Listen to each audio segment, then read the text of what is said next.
સન્નિષ્ઠ સેવાની કરીએ સાધના, જન સેવાની આરાધના.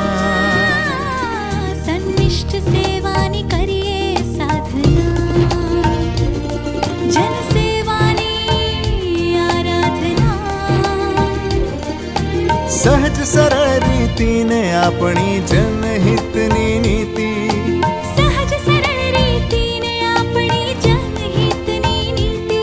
સાથે મળીને લખીએ આપણે જય ગાથા ગુજરાતની, યશ ગાથા ગુજરાતની, જય ગાથા ગુજરાતની, યશ ગાથા ગુજરાતની. નમસ્કાર દર્શક મિત્રો, જ્યાં ઇતિહાસનું ગૌરવ, વર્તમાનનું વૈવિધ્ય અને ભવિષ્યની દૂરદર્શિતા છે તેવું રાજ્ય છે આપણું ગુજરાત. આપણા ગુજરાતની ઓળખ વધુ ઉજ્જવળ કરવા માટે કેન્દ્ર અને રાજ્યની ડબલ એન્જિન સરકાર સતત કાર્યરત છે. ગુજરાત નવીન સિદ્ધિઓ હાંસલ કરીને દેશના વિકાસમાં સતત યોગદાન આપતું રહે તેવી અભિલાષા સાથે શરૂ કરીએ આપણો આ લોકપ્રિય કાર્યક્રમ યશગાથા ગુજરાતની. પ્રધાનમંત્રી શ્રી નરેન્દ્રભાઈ મોદી તાજેતરમાં સુરત શહેર પધાર્યા હતા, જ્યાં પ્રધાનમંત્રીશ્રીએ ગુજરાતની વિકાસ યાત્રામાં વધુ એક સોપાન ઉમેર્યું હતું. તેમની આ મુલાકાત દરમિયાન પ્રધાનમંત્રીશ્રીએ સુરત એરપોર્ટ ખાતે નવનિર્મિત ટર્મિનલ બિલ્ડિંગ સહિત સુરતની વૈશ્વિક પ્રગતિના નવા દ્વાર ખોલતા ડાયમંડ બુર્સનું લોકાર્પણ કર્યું હતું. મોદીની ગેરંટી આ ફક્ત શબ્દો નથી, પરંતુ કરોડો ભારતીયોનો વિશ્વાસ અને વિકાસ માટેની ખાતરી છે. પ્રધાનમંત્રી શ્રી નરેન્દ્રભાઈ મોદીના વિકસિત ભારતના સંકલ્પના પગલે આજે ભારત વિકાસના નવા આયામો સર કરી રહ્યું છે, જેમાં દેશનું ગ્રોથ એન્જિન ગુજરાત પોતાના યોગદાન માટે સજ્જ છે. ત્યારે ટેક્સટાઇલ અને ડાયમંડ હબ તરીકે પ્રખ્યાત રાજ્યના સુરત શહેરને તાજેતરમાં પ્રધાનમંત્રી શ્રી નરેન્દ્રભાઈ મોદીએ વિકાસ ભેટ આપી હતી. આ ભેટ સુરતને વિશ્વ સ્તરે નવી ઓળખ અપાવશે. પ્રધાનમંત્રી શ્રી નરેન્દ્રભાઈ મોદીના હસ્તે સુરત હવાઈ મથક ખાતે ₹353 કરોડના ખર્ચે તૈયાર થયેલા નવા ટર્મિનલ બિલ્ડિંગનું લોકાર્પણ કરવામાં આવ્યું હતું, જ્યાં મુખ્યમંત્રી શ્રી ભૂપેન્દ્રભાઈ પટેલ ઉપસ્થિત રહ્યા હતા. આ અવસરે પ્રધાનમંત્રીશ્રીએ સમગ્ર ભવનનું નિરીક્ષણ કરીને તેની ડિઝાઇન અને વિશેષતાઓ અંગેની વિડીયો ક્લિપ પણ નિહાળી હતી. હાલમાં જ આંતરરાષ્ટ્રીય હવાઈ મથકનો દરજ્જો પામેલું સુરત એરપોર્ટ કુલ 25,520 ચોરસ મીટરમાં વિસ્તરેલું છે. બમણી ઇન્સ્યુલેટેડ રૂફિંગ પ્રણાલી, ઉર્જાની બચત માટે કેનોપી, LED લાઇટ, વરસાદી પાણીના સંગ્રહની વ્યવસ્થા તેમજ સુએઝ ટ્રીટમેન્ટ એકમ આ એરપોર્ટની વિશેષતાઓ છે. સુરત એરપોર્ટ પરંપરા અને આધુનિકરણનો શ્રેષ્ઠ નમૂનો છે, જેમાં મુસાફરો માટે 20 check in counter, 5 એરોબ્રિજ, 13 immigration counter અને 500 કાર પાર્કિંગ જેવી સુવિધાઓ ઉપલબ્ધ છે. વિસ્તરણ પછી સુરત એરપોર્ટ પીક અવર્સ દરમિયાન પ્રતિ કલાક 1800 મુસાફરો અને વાર્ષિક 35 લાખ મુસાફરોને સેવા આપવા માટે સક્ષમ બનશે. સુરત ટેક્સટાઇલ અને ડાયમંડ સિટી તરીકે વિશ્વ પ્રસિદ્ધ હોવાથી સુરત એરપોર્ટને મળેલું નવું નજરાણું અને વધતી એર કનેક્ટિવિટી શહેરના આર્થિક વિકાસમાં મહત્વનો ફાળો આપશે. તેમજ ન માત્ર આંતરરાષ્ટ્રીય પ્રવાસીઓ પરંતુ સમૃદ્ધ હીરા અને કાપડ ઉદ્યોગો માટે અવિરત આયાત નિકાસની સુવિધાઓ ઉપલબ્ધ કરાવશે. આ અવસરે નાણામંત્રી શ્રી કનુભાઈ દેસાઈ, કેન્દ્રીય રેલવે અને ટેક્સટાઇલ રાજ્યમંત્રી શ્રીમતી દર્શનાબેન જરદોશ, ગૃહ રાજ્યમંત્રી શ્રી હર્ષભાઈ સંઘવી સહિત વિવિધ મહાનુભાવો ઉપસ્થિત રહ્યા હતા. સુરત એરપોર્ટના નવા ટર્મિનલ બિલ્ડિંગના લોકાર્પણ બાદ પ્રધાનમંત્રીશ્રીએ એરપોર્ટથી ડાયમંડ બુર્સ સુધીના રૂટ પર રોડ શો કર્યો હતો અને સુરતવાસીઓનું અભિવાદન ઝીલ્યું હતું. ડાયમંડ કટિંગ અને પોલિશિંગના હબ સુરતને ટ્રેડિંગનું હબ બનાવવાના વિચાર સાથે સુરત ડાયમંડ બુર્સની સંકલ્પના કરવામાં આવી હતી. આજે વૈશ્વિક કક્ષાએ ભારતનું આગવું સ્થાન છે. વિદેશ એ ભારત પ્રત્યે આદર, સન્માન અને આશાની નજરે જોઈ રહ્યું છે. આ વૈશ્વિક સાનુકૂળ માહોલમાં દેશ વિદેશના ડાયમંડ વેપારીઓ માટેના વિશ્વ કક્ષાના એક નવા વ્યાપાર કેન્દ્ર ડાયમંડ બુર્સનું પ્રધાનમંત્રી શ્રી નરેન્દ્રભાઈ મોદીએ લોકાર્પણ કર્યું હતું. આ અવસરે મુખ્યમંત્રી શ્રી ભૂપેન્દ્રભાઈ પટેલ ઉપસ્થિત રહ્યા હતા.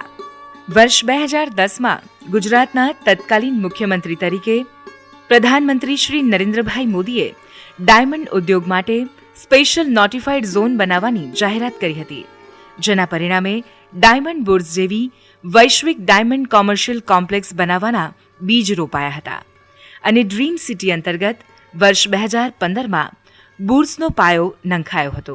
ત્યારે હવે ડાયમંડ બુર્સના લોકાર્પણથી રાજ્ય અને દેશના અર્થતંત્રને સીધો લાભ થશે, તેમજ હજારો લોકોને રોજગારીના અવસરો પણ મળશે.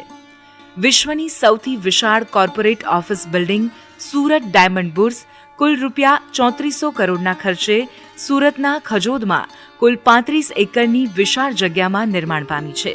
આધુનિક ભારતના નિર્માણની પ્રધાનમંત્રીશ્રીની ગેરંટીની પ્રતીતિ કરાવતું આ ડાયમંડ બુર્સ આવનારા સમયમાં રફ અને પોલિશ્ડ ડાયમંડ ટ્રેડિંગનું ગ્લોબલ સેન્ટર બનશે.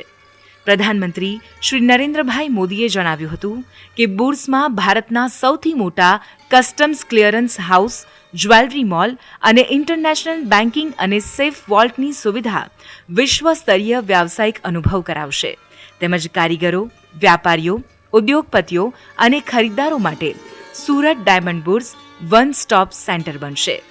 सूरत शहर की भव्यता में एक और डायमंड जुड़ गया है और डायमंड भी छोटा मोटा नहीं है, बल्कि ये तो दुनिया में सर्वश्रेष्ठ है. इस डायमंड की चमक के आगे दुनिया की बड़ी से बड़ी इमारतों की चमक फीकी पड़ रही है.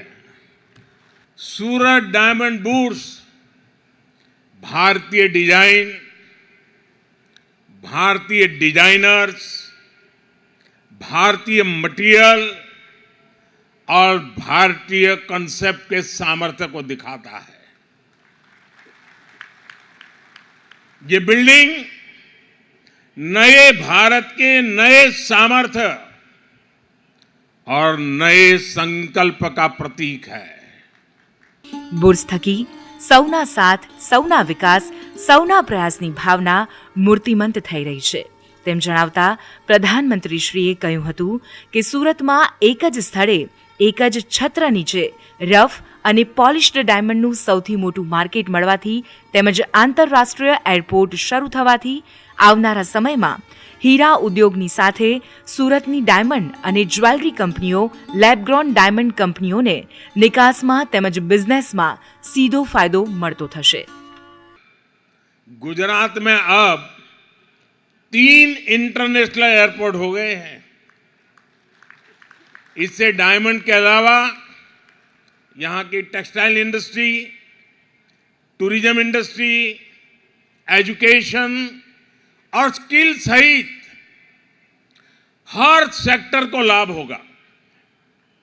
मैं शानदार टर्मिनल और इंटरनेशनल एयरपोर्ट के लिए सूरत वासियों को, गुजरात वासियों को बहुत बहुत बधाई देता हूं.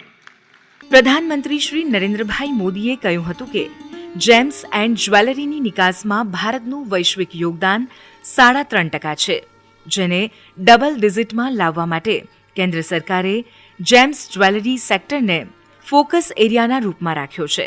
ભારતની ડાયમંડ અને જ્વેલરી ક્ષેત્રમાં રહેલી ક્ષમતાઓને વિશ્વ સમક્ષ પ્રદર્શિત કરવા અમારી સરકાર પ્રતિબદ્ધ છે.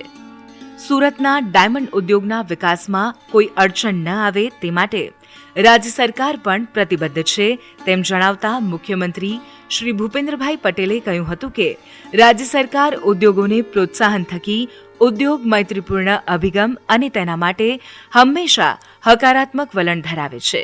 ડાયમંડ બુર્સના નિર્માણ બાદ સુરતમાં હીરાનું મોટા પાયે ખરીદ વેચાણ થશે અને દેશ વિદેશમાં સુરતનું નામ ડાયમંડ ટ્રેડિંગમાં ઉચ્ચ શિખરે પહોંચશે. 35 એકર વિશાળ જગ્યામાં નવનિર્મિત ડાયમંડ બુર્સ રફ અને પોલિશ ડાયમંડ ટ્રેડિંગનું ગ્લોબલ સેન્ટર બનવાનું છે, એમાં કોઈ બે મત નથી. વિશ્વના સૌથી મોટા અને વિશાળ ઓફિસ કોમ્પ્લેક્સ તરીકે નિર્માણ થયેલું આ ડાયમંડ બુર્સ આધુનિક ભારતના નિર્માણની મોદી સાહેબની પહેલ છે. અહીં 1.5 લાખથી વધુ પણ રોજગારીનો અવસરો પણ મળવાના છે. ડાયમંડ કેપિટલ ગણાતા સુરતમાં આ ડાયમંડ બુર્સ ફૂલ ફ્લેજ કાર્યરત થવાથી સુરત વિશ્વનું સૌથી સુરક્ષિત અને સુગમ ડાયમંડ ટ્રેડિંગ હબ બની જશે. મુખ્યમંત્રીશ્રીએ જણાવ્યું હતું કે ભારત એટ 2047ના સંકલ્પ સાથે પ્રધાનમંત્રી શ્રી નરેન્દ્રભાઈ મોદીએ દેશમાં વિકાસનો નવો ઇતિહાસ રચ્યો છે. રાજ્યની જનતાને તેમના દીર્ઘદ્રષ્ટિયુક્ત નેતૃત્વનો લાભ 2 દાયકાથી મળતો રહ્યો છે. આ 2 દાયકામાં પ્રધાનમંત્રીશ્રીએ જે કહેવું તે કરવું એવા કાર્યમંત્ર સાથે ડ્રીમથી ડિલિવરી સુધી લઈ જવામાં સફળતા મેળવી છે. આ લોકાર્પણ પ્રસંગે કેન્દ્રીય આરોગ્ય મંત્રી શ્રી મનસુખભાઈ માંડવિયા, કેન્દ્રીય રેલવે અને ટેક્સટાઇલ રાજ્યમંત્રી શ્રીમતી દર્શનાબેન જરદોશ, કેન્દ્રીય પશુપાલન અને મત્સ્ય વિભાગના મંત્રી શ્રી પરસોત્તમભાઈ રૂપાલા સહિત સાંસદશ્રીઓ, વિવિધ ધારાસભ્યશ્રીઓ અને અધિકારીશ્રીઓ ઉપસ્થિત રહ્યા હતા. દુનિયાના વિવિધ દેશોના યુરોલોજિસ્ટને એક મંચ પર લાવતી કોન્ફરન્સ છે એડવાન્સમેન્ટ્સ ઓફ એન્ડો યુરોલોજી, જેની 6ઠ્ઠી કોન્ફરન્સનું આયોજન અમદાવાદ ખાતે થયું હતું. આ કોન્ફરન્સમાં કેન્દ્રીય ગૃહમંત્રી શ્રી અમિતભાઈ શાહ અને મુખ્યમંત્રી શ્રી ભૂપેન્દ્રભાઈ પટેલ ઉપસ્થિત રહ્યા હતા. આ ઉપરાંત કેન્દ્રીય મંત્રીશ્રી અને મુખ્યમંત્રીશ્રી મહારાષ્ટ્ર સમાજના શતાબ્દી મહોત્સવમાં સહભાગી થયા હતા. પ્રધાનમંત્રી શ્રી નરેન્દ્રભાઈ મોદીએ દેશમાં હોલિસ્ટિક હેલ્થકેરની નવી પ્રણાલી વિકસાવી છે. આજે આંતરરાષ્ટ્રીય સ્તરે ભારતીય યુરોલોજી સર્જરી, ક્લિનિકલ અને રિસર્ચના ક્ષેત્રમાં અદ્ભુત યોગદાન આપી રહી છે. ભારતીય યુરોલોજિસ્ટ અમેરિકા તથા યુરોપ જેવા દેશોમાં કરવામાં આવતી સારવાર જેવી જ સારવાર આપણા દેશમાં ઓછા ખર્ચે આપી રહ્યા છે. ત્યારે તાજેતરમાં કેન્દ્રીય ગૃહ અને સહકારિતા મંત્રી શ્રી અમિતભાઈ શાહ અને મુખ્યમંત્રી શ્રી ભૂપેન્દ્રભાઈ પટેલની ઉપસ્થિતિમાં 6ઠ્ઠી એડવાન્સમેન્ટ ઇન એન્ડો યુરોલોજી કોન્ફરન્સનો પ્રારંભ થયો હતો.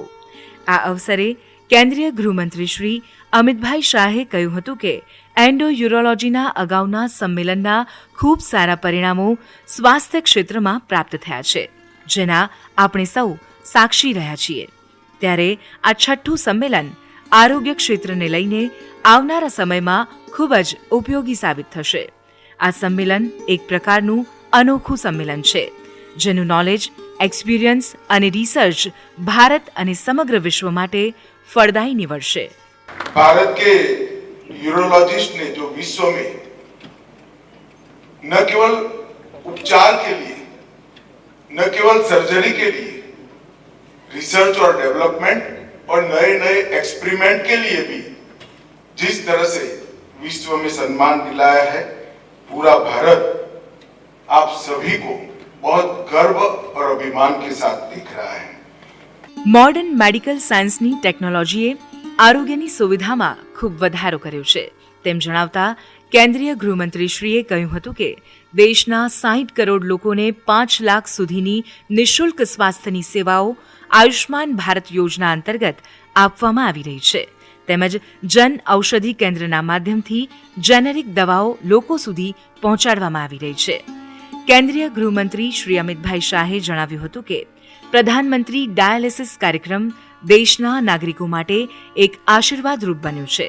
આયુષ્માન ભારત ડિજિટલ મિશન અંતર્ગત અત્યાર સુધીમાં દેશના 37 કરોડથી વધુ લોકોના હેલ્થ આઈડી તૈયાર કરી લેવામાં આવ્યા છે. આવનારા દિવસોમાં આરોગ્ય સુવિધા વધુમાં વધુ લોકો સુધી પહોંચે તેવા પ્રયાસો કેન્દ્ર સરકાર દ્વારા કરવામાં આવી રહ્યા છે. મુખ્યમંત્રી શ્રી ભૂપેન્દ્રભાઈ પટેલે જણાવ્યું હતું કે પ્રધાનમંત્રી શ્રી નરેન્દ્રભાઈ મોદીના નેતૃત્વમાં દેશભરમાં યુરોલોજીના ક્ષેત્રમાં આવેલા એડવાન્સમેન્ટની સમગ્ર વિશ્વએ પ્રશંસા કરી છે.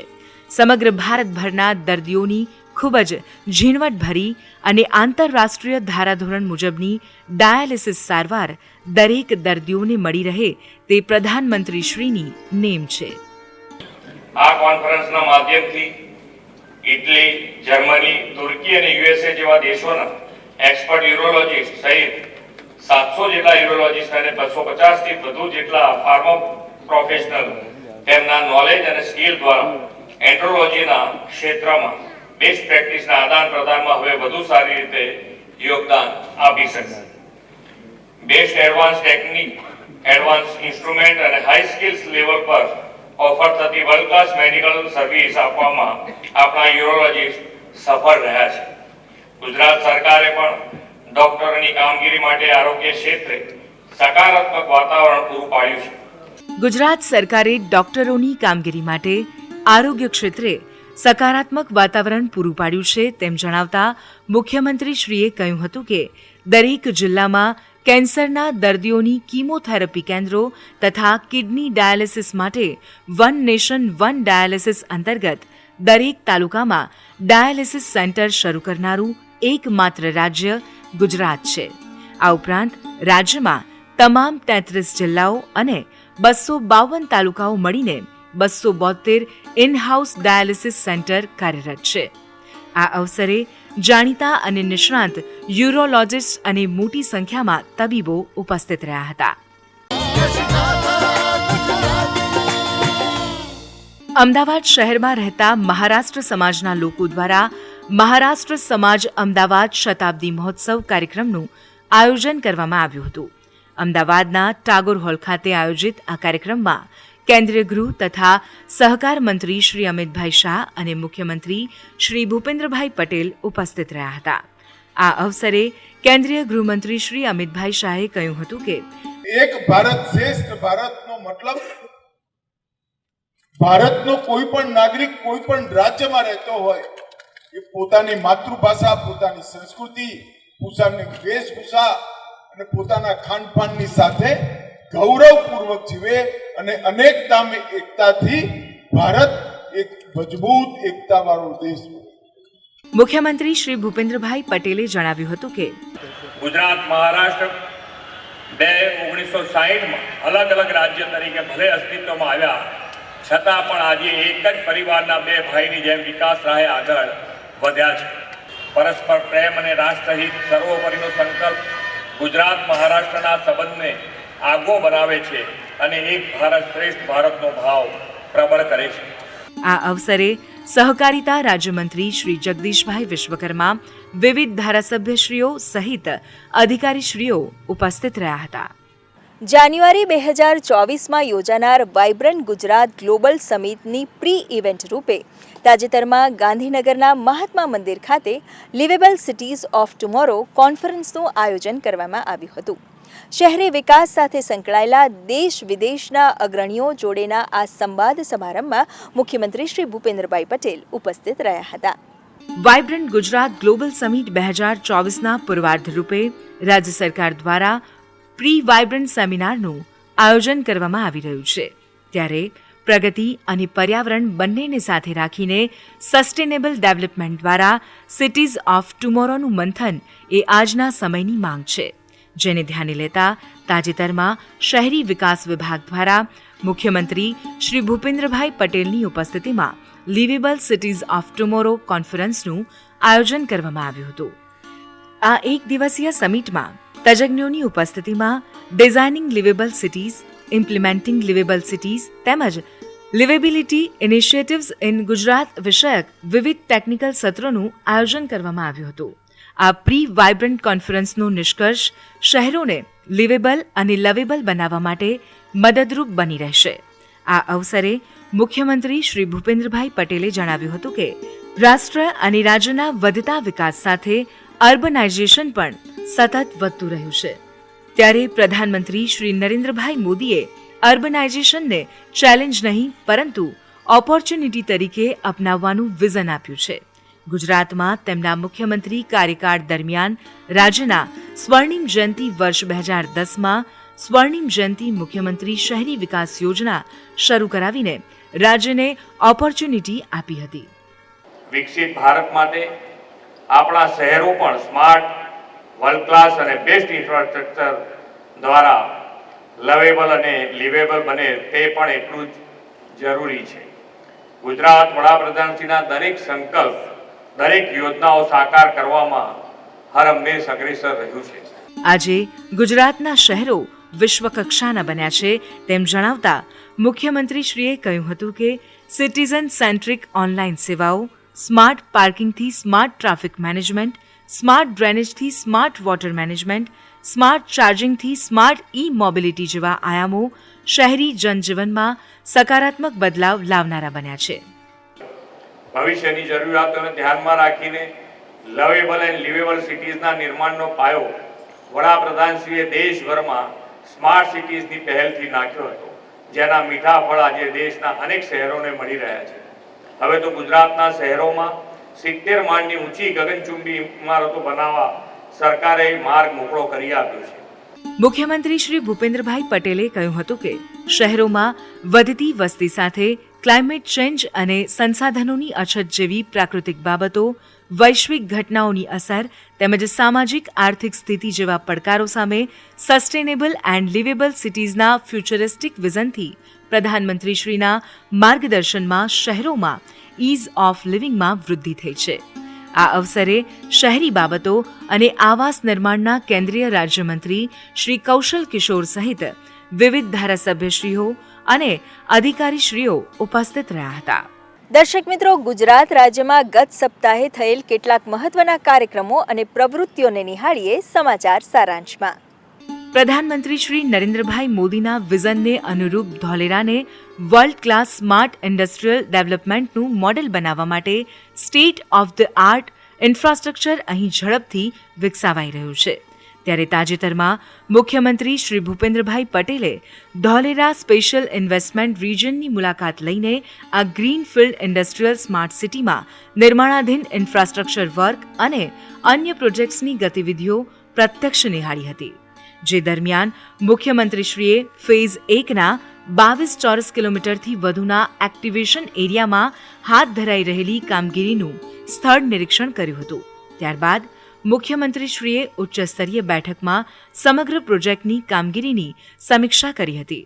આ મુલાકાત દરમિયાન મુખ્ય સચિવ શ્રી રાજકુમાર, મુખ્યમંત્રીશ્રીના મુખ્ય અગ્રસચિવ શ્રી કે કૈલાસનાથન, સલાહકાર શ્રી S.S. રાઠોડ, અધિક મુખ્ય સચિવ શ્રી પંકજભાઈ જોશી સહિત ધોલેરા SIRના CEO સુપ્રીત ગુલાટી અને વિવિધ અધિકારીશ્રીઓ ઉપસ્થિત રહ્યા હતા. તાજેતરમાં સિંગાપોર રિપબ્લિકના ભારત સ્થિત હાઈ કમિશનર શ્રીયુત સિમોન વોંગ મુખ્યમંત્રી શ્રી ભૂપેન્દ્રભાઈ પટેલની સૌજન્ય મુલાકાતે ગાંધીનગર પહોંચ્યા હતા. ભારત સિંગાપોરના આ દ્વિપક્ષીય સંબંધ સેતુ ભારતની એક્ટ ઈસ્ટ પોલિસીનો મુખ્ય આધારસ્તંભ છે તેમ જણાવતા મુખ્યમંત્રીશ્રીએ કહ્યું હતું કે સિંગાપોર ભારત માટે લાંબા સમયથી ટાઈમ ટેસ્ટેડ ભાગીદાર રહ્યું છે. વિશ્વ નેતા અને યશસ્વી વડાપ્રધાન શ્રી નરેન્દ્રભાઈ મોદીની વિઝનરી લીડરશીપમાં આ સંબંધો વધુ સુદૃઢ બન્યા છે. આ અવસરે મુખ્ય સચિવ શ્રી રાજકુમાર, મુખ્યમંત્રીશ્રીના મુખ્ય અગ્રસચિવ શ્રી કે કૈલાસનાથન, અધિક મુખ્ય સચિવ શ્રી પંકજ જોશી તથા ઉદ્યોગ વિભાગના અધિક મુખ્ય સચિવ શ્રી S.J. હૈદર ઉપસ્થિત રહ્યા હતા. દર્શક મિત્રો, યશગાથા ગુજરાતની કાર્યક્રમ અહીં સમાપ્ત થાય છે. ફરી મળીશું ગુજરાતના વિકાસની અવનવી વાતો સાથે આ જ કાર્યક્રમમાં આવતા સપ્તાહે. ત્યાં સુધી આપની રજા લઈએ. નમસ્કાર.